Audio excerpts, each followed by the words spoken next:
أعوذ بالله سميع من الشيطان الرجيم بسم الله الرحمن الرحيم الحمد لله والصلاة والسلام على رسول الله mbokk yi ñu ngi leen di nuyu nuyu islam di leen wax assalaamu aleykum wa rahmatullahi taala wa barakatuhu seen mbokk la docteur Ndeye Fatou Fall tey war a ànd ak yéen ci seen rubrique bi ngeen di am ci wàllum wérgu yaram di ko ci ànd ak soxna Seynabou Gueye tey nag li ñu bëggoon a waxtaan ak yéen moom mooy ci diabète la ñu bëggoon a waxtaan ak yéen donc ñun en tant que ay ñoo xam ne dañuy yëngatu ci wàllum santé ci wàllum wérgu yaram dinañ leen di proposer di xool par rapport ak feebar yi la xam ñoo gën a bari ñu leen koy proposer pour defal leen ci sensibilisation mais du tee aussi des fois bu fekkee ngeen am ngeen aussi benn feebar wala beneen thème boo leen bëgg ñu développer ko ak yéen mën ngeen aussi remonter information bi incha allah ñu mën ko traiter ak yéen donc tey ci feebaru diabète la ñu bëgg a waxtaan ak yéen suñu waxtaan nag nañ ko tënk ci ñeenti point premier point bi dinañ leen wax lan mooy diabète ak lan mooy solo waxtaanee feebaru diabète ci deuxième point bi dinañ waxtaan ak yéen ak lan mooy màndarga yoo xam ni doomu aadama bi bu ko amee war na dem seeti yaramam pour mu vérifier ndax am na diabète wala amul diabète ci troisième point bi dinañ waxtaan ak yéen lan mooy fajum koo xam ni dafa am diabète ku am diabète lan mooy fajam ci quatrième point bi dinañ terminer par wax ci la xam moom mooy prévention bi maanaam ndaka lañu mën a def ba prévenir la xam ni moom mooy diabète léegi ci premier point bi moom mooy lan mooy diabète donc ñu bari loolu xam nañ ko à chaque fois boo nee diabète dañ lay wax automatiquement diabète moom mooy feebaru suukar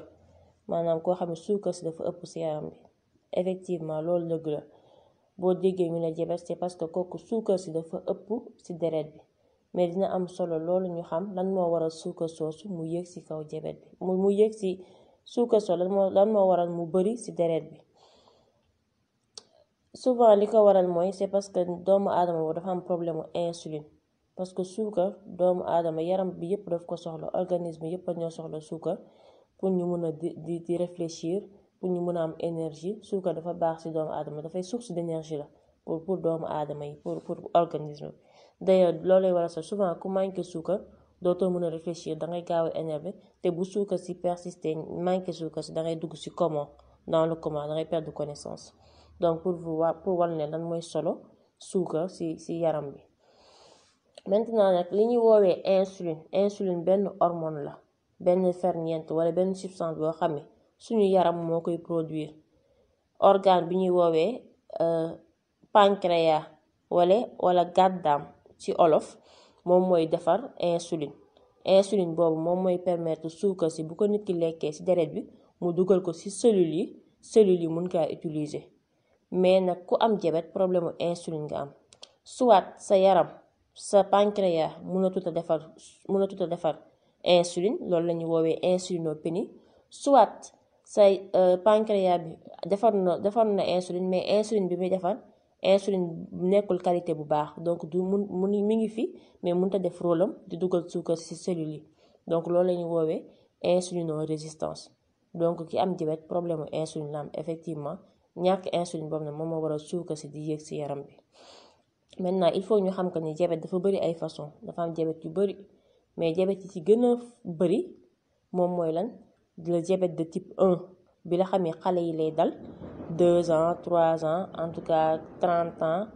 20 ans ba gën a at bu gën a ndaw 35 ans souvent foofu lay ñëwee ak le diabète de type 2 bi la xam ne dafay ñëw 35 ans jëm kaw maanaam fanweeri at ak juróom jëm kaw wala ñeent fukki at jëm kaw ci diabète ci ñooñu lay ñëw loolu lañu woowee le diabète de type 2 beneen diabète bi mooy bi ñuy woowee le diabète gestationnel mooy diabète bi la xam ni ku sama mbokku jigéen ñi boo wannee lor ci lay ñëw ci yow sa suukar si di yéeg ba nga am doom après suukar si mu wàccat moom la ñuy woowee le diabète gestationnel maintenant lan mooy solo waxtaane diabète lan moo tax tey ma bëgg a ñëw waxtaane ak yéen diabète parce que dañuy gis ni diabète dafa nekk feebar bu bari torop néew na nga nekk consulter ba wàcc te au moins gisuloo 4 à 5 personnes yoo xam ne dañ leen di suivre diabète néew na loolu nga gis ko te dañoo gis ni diabète dafay gën a bëri di gën a toucher aussi ndaw ñi. donc loolu premièrement moom mooy fréquence bi. deuxième chose bi war a gën a tax ñu mu motiver suñu sensibilisation mooy dañoo gis ni diabète dafa feebar yu bëri complication yu bëri la mën a waral la mën a indil doomu aadama bi dafa mën a indi ay loraange yu bëri ci doomu aadama bi parce que diabète bu xasee ba dugg ci yaram bi organe yëpp ci yaram bi moom la mën na ko laal. mën na waral souvent ñi nga xam bu ñu xasee ba def ay góom bi du gaaw a wér dañuy faj ba sonn ba yaram bi dem ba nëpp souvent li ñuy mujjee mooy dagg tànk bi wala dagg loxo bi. ci complication yi mooy jàpp sidit yi wala defal li nga xam moom mooy neuropathie mooy ñi nga xam ne tànk yi day ruux muy nagam ci suuf des fois dañuy bu ñuy dox dàll bi mën na simeeku bu yàgg te duñ ko yëg wala puwant mën na leen jam te duñ ko yëg moom mooy neuropathie. mën na entraîner aussi li ñuy wax cardiopathie maanaam am problème cardiaque complication ci loraange yi diabète mën na jur la ba léegi. diabète aussi mën na jàpp roño yi ba indi une insuffisance rénale ñooy ñi nga xam ne bu ñu feebaree ñuy obligé ñu leen di dialyse donc yi am na complication yu bëree bëri yoo xam ne diabète mën na ko indi te li ñu seetlu mooy bëri na ci diabète ñoom ñu mu dal ñoo xam ne ñooñu bu ñu góorgóorlu woon mën nañu prévenir diabète bi mën na bay ñëw ci ñoom surtout ñi nga xam ne dañuy am diabète de type 2 mooy biy ñëw ci mag bi jëm kaw ñooñu moom bu ñu góorgóorlu woon am na yu ci facteur yu bëri yoo xam ne ci góorgóorlu woon diabète bi mën na bañ a ñëw mën na bañ a installé wu. moo tax loolu mooy intérêt loolu mooy solo bi ñu gis nii moo tax dina ci baax ñu waxtaan ci diabète pour que nit ñi góorgóorlu ci ki la xam ne dafa am diabète mu mën a gën a góorgóorlu ci fajam ki la xam ne amul diabète aussi mu mën a gën a góorgóorlu bu baax ci doxilinam ak ci wér ci nekkinam pour que diabète bi mën a ñëw ci moom. maintenant bu premier point bi weesuwee dañuy ñëw ci deuxième point bi mooy yan màndarga moo nekk yoo xam ne doomu aadama bi bu ko amee moom kat war na xelam war na tey pour mu dem mën a dem ci hôpital ba wala ci poste de santé ba wala ci pharmacie ba pour ñu xoolal ko suukar mu vérifier ndax am na diabète wala amul diabète. alors bokk na ci màndarga yooyu mooy koo xam ne dafay tuur ndox bu bari surtout mu koy gën a sonal guddi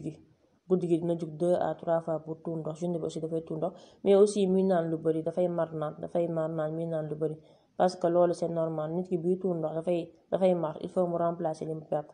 mais aussi koo xam ne dafa gis ni dafa jeex trop soit avant dafa jëloon poids macha allah mu gis ni de après mi ngi commencé di jeex di ñiisaat te xamul lan la wala xale boo xam ne bi mu juddoo ba léegi moom mos a jël poids dafa ndaw la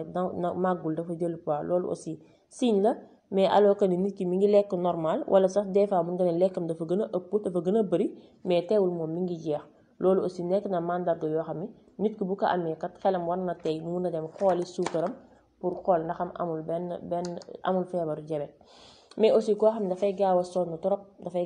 bu defee dara rek dafay gaaw a sonn wala xale boo xam ne dafa tàyyal souvent boromam yi bu ñuy foo moom day préférer toog yooyu aussi dafa war a tey xel. mais aussi koo xam ni dafay miir bi des yàgg ci moom ñu defal ko fer mu jël fer mais teewul day kon ne di miir rek loolu aussi nekk na ay signes yoo xam ne daf la war a xalaat loo diabète. mais aussi beneen élément bi mooy koo xam ne souvent dafay def ay taab comme yaram bi muy def ay taab di répété wu bu defee taab ñu bindal ko antibiotique faj ko taab bi tane foofu feneen ci yaram bi jëlaat wala muy def ay góom yoo xam ne day ñëw fréquemment di tanewee après yeneen ñëwaat kooku aussi xelam war na tey bu mu dem xooli suukar. parce que diabète souvent bu duggee ci yaramu doomu aadama bi dafay indi li ñuy woowee faiblesse du système immunitaire donc dafay faiblir système immunitaire bi maanaam yaram bi soldat yi ko doon protéger yi ko doon mën a jàppale ñooñ dafay indi faiblesse ci ñoom donc li waral ni ay infection dañ koy gaaw a yàpp wala ay taab jëm kaw moo tax yooyu boo ko gisee signes yooyu boo ko gisee ci sa yaram war nga dem kat xooli sa suukar pour xool fan la suukar bi yam ci yow. wante nag neewul nit ñi waxul nit ñi que signes yooyu ku ko am rek signifie que yow dangaa am diabète déedéet mais dañoo ne signes yooyu ku ko am sa xel war na tey pour nga dem xooli sa suukar xool fan la suukar bi toll ci sa yaram. maintenant bu loolu weesoo ñu xool lan mooy fajum ki la xam ne dafa diabète ki la xam ne xool nañ ko ndax yow dangaa am diabète lan moo war a nekk fajam. première chose mooy moom dañ ko war a suivre ci hôpital ba loolu moom dama ciy insister bu baax parce que da ngay gis patient yu bari dañoo ñëw consultation amoon ay yenn problème yi ñu xool leen ne leen da ngeen am diabète commencé leen suivre médecin bi commencé leen suivre defal leen traitement bañ leen di suivre jékki-jékki rek ñu disparaître gisatoo leen lu ko waral mooy soit déglu nañu rajo bi wala seetaan nañ télé bi gis maamën yi damay faj jabet lii damay faj laa ñu daal dem suivre ñooñu ba suivre tuñ seen jabet bi di jël garab yi ñu leen jox malheureusement souvent bu ñuy ñëwaat hôpital li tombeek ñu ngi nekk ci stade yoo xam ne complication yi installé wu na loraange yu bari installé wu na alors que loraange yooyu mënoon nañ koo éviter parce que ñeeñee waxuma ni seen traitement baaxul mais en tout cas même bu ñu lay jox garab yi aussi garab yi duñu xam dosage bi mënuñoo contrôler suukar si fu mu toll dañ la jox garab bi rek nee naan rek te aussi garab yooyu mën na am yeneen complication yu mën a jur sa roño yi wala sa foie bi moo tax nit ki ku amee diabète médecin moo ko war a suivre médecin moo ko war a suivre muy ñëw rendez-vous régulièrement booy doog a am diabète bu dee diabète bi équilibré gu rendez-vous yi mën na jege ay 3 semaines 1 mois mais une fois que ngay góorgóorlu ba diabète bi mu équilibré wu souvent rendez-vous yi dafay sori day jëm 3 mois 6 mois ba même une année ça dépend donc pour vous dire que ni début bi rek la jaabante hôpital bi di xaw a soof mais bu demee ba nga góorgóorlu ba suukar si mu normal rendez-vous yi day sori dina jëm 3 mois ba 6 mois mais dafay nécessité à chaque fois ñu lay defal ay analyse ay bilan yoo xam par 6 mois nga koy def wala par 3 mois pour ñu xool suukar si fan la toll ndax am yeneen dégâts commencé wul installé wala yeneen loraange nekkul di installé wu. bu weesoo première loolu noonu mi médecin bi moo la war a suivre da nga war a dem suivre hôpital deuxième point bi mooy deuxième point si wàllum faj bi dafay ñëw ci sa wàllum nekkin yow en tant que doomu aadama. buñ nee sa wàllum nekk dina si bokk si nit ki dafa war di tàggat yaramam di def activité physique mais surtout mu nekk activité tàggat yaram boo xam dafa sax niñ ko waxee si diine ne jaamu yàlla bi si gën mooy jaamu yàlla bi la xam dafa sax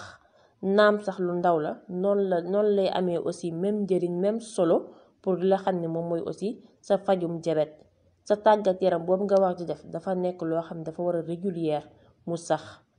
maintenant nag ku nekk booy def dangay def par rapport ak yow sa capacité li nga mën par rapport ak fan la at yi toll wala sa poids fan la toll comme ñi la xam ne ay mag lañu wala ñu am yaram de trop ñooñu bu ñuy soog a commencé tàggat yaram bi mën nañu commencé par waaxantu di doxantu mais di waaxu loolu la ñu woowee marche rapide di ko def de manière régulière ñeneen ñi la xam ñoo gën a nekk xale mën nañ di takk daal di daw def endurance wala sax mën ngay def ay arts martiaux taekwondo karaté wala football bala xam boo koy def di nga nekk à l'aise doo sentir heure bi muy def wala du nekk loo xam ne dafay metti ci yow mais boo koy def da nga kaa war a def de manière progressive maanaam booy soog a commencé nga def nànk-nànk booy soog a commencé début mën ngay def par 15 minutes après looy avancé nga def 20 minutes 30 minutes jëm kaw lu leneen li ci wees mooy de manière régulière maanaam buñ la nee na sax na régulière day nekk loo xam ne nga respecté même intervalle yi mën nga choisir ci la ngay def sport bi par 2 jours wala par 3 jours en fonction de yow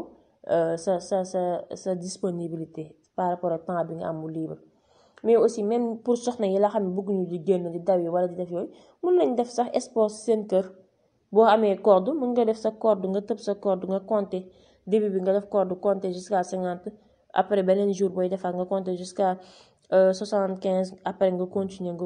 mën nga defee sa sport sa kër même doxantu sax boo amee terrasse ci kaw mën nga doxantoo ci kaw nga def waaxu yu rapide mais l'essentiel mooy danga koy chronométrer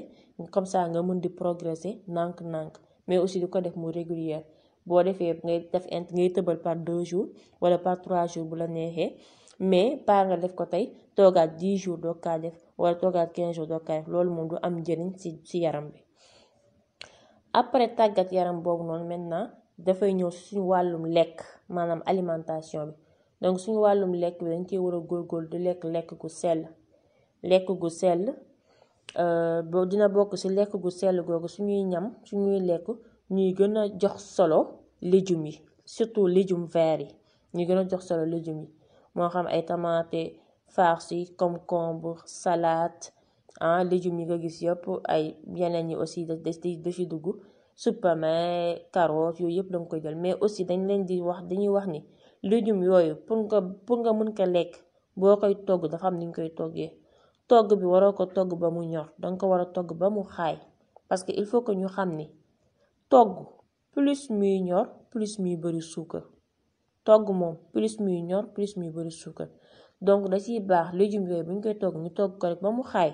ñu yemale ko foofu ñu lekk ko mais sinon bu ñu ko toggee ba mu ñor xomb yow yaa ngi feesal sa biir de mais daanaka am na bëreetul la njëriñ ferñeent yi mu la mënoon indil yëpp dee na ci biir cin bi mais aussi suukar si dafay gën a yokk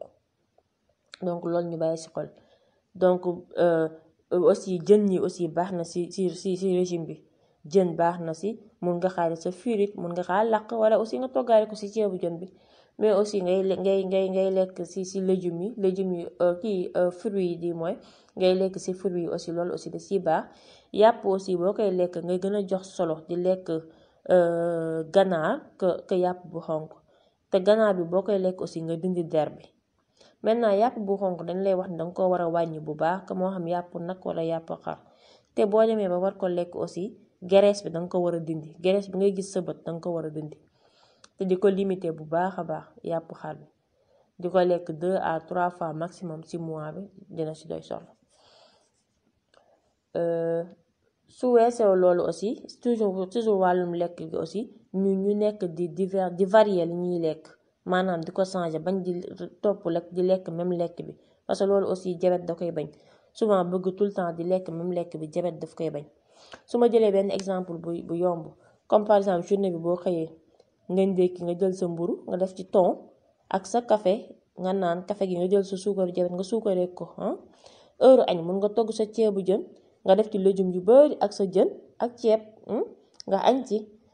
mais reer bi bul ñëw lekkaat ceeb mun nga changer nga togg sa fonde mboq baax na fonde dugub mun nga ko togg après nga suukar sa suukari wala nga defal sa salade ordinaire wala nga defal sa frite wala boo amee sa ganaar nga defar wala sa poulet grillé wala donc mais il faut ñu koy varier mun nga def bu soir nga def ko spaghetti wala vermicelle wala petit pois yooyu yëpp am na ay suukar mais suukar yi ñu am suukar bu lent la bokkul la sucre yu rapide wala sucre yu élevé